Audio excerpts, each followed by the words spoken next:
Please subscribe to our YouTube channel. Like and share this video.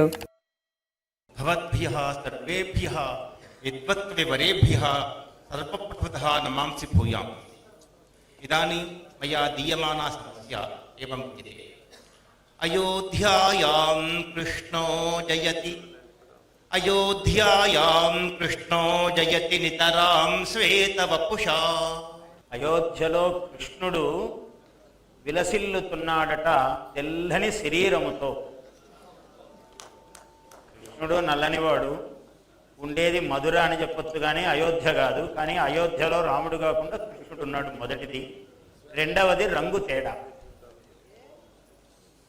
శ్వేతవపుష, తెల్లని శరీరముతో ఉన్నాడు. ఈ శిఖరిణి వృత్తమే చాలా అందంగా ఉంటుంది. శంకరాచార్యుల వారికి చాలా ఇష్టమైన వృత్తం, నాకు కూడా చాలా ఇష్టం. నాకు ఏదైనా శిఖరిణిలో పలుకుతూ ఉంటుంది.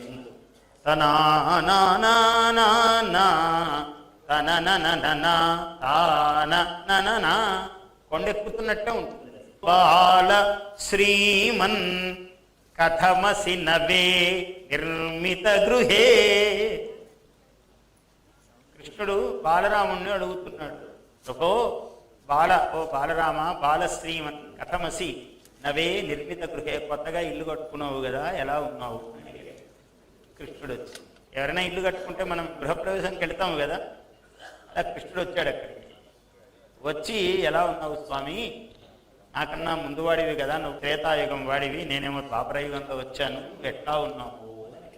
కృతార్థీ స్యాం కృష్ణ త్వమపి జవత సద్గృహపదో.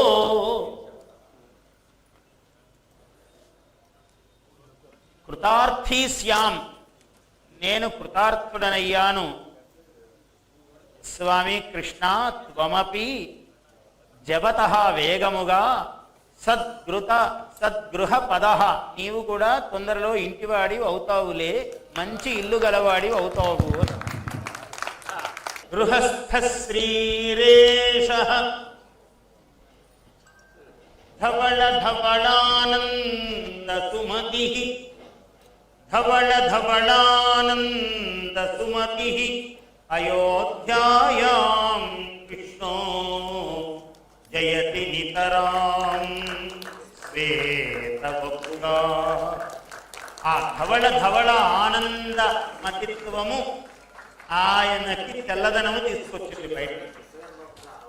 ఇప్పుడు శ్వేతవపుష అయ్యాడు ఆయన. ఈ రెండు విధాల ఆనందము కదా, ఒకటి వచ్చింది, ఒకటి వస్తోంది.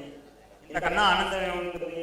ఈ రెండు విధముల వైవిధ్యములైన మహానందం కలగడంతో ఆయన శ్వేతవపుష తెల్లగా కాసేపు ప్రకాశించాడు, గరీకుడయ్యాడు ఆయన. Please subscribe to our YouTube channel. Like and share this video.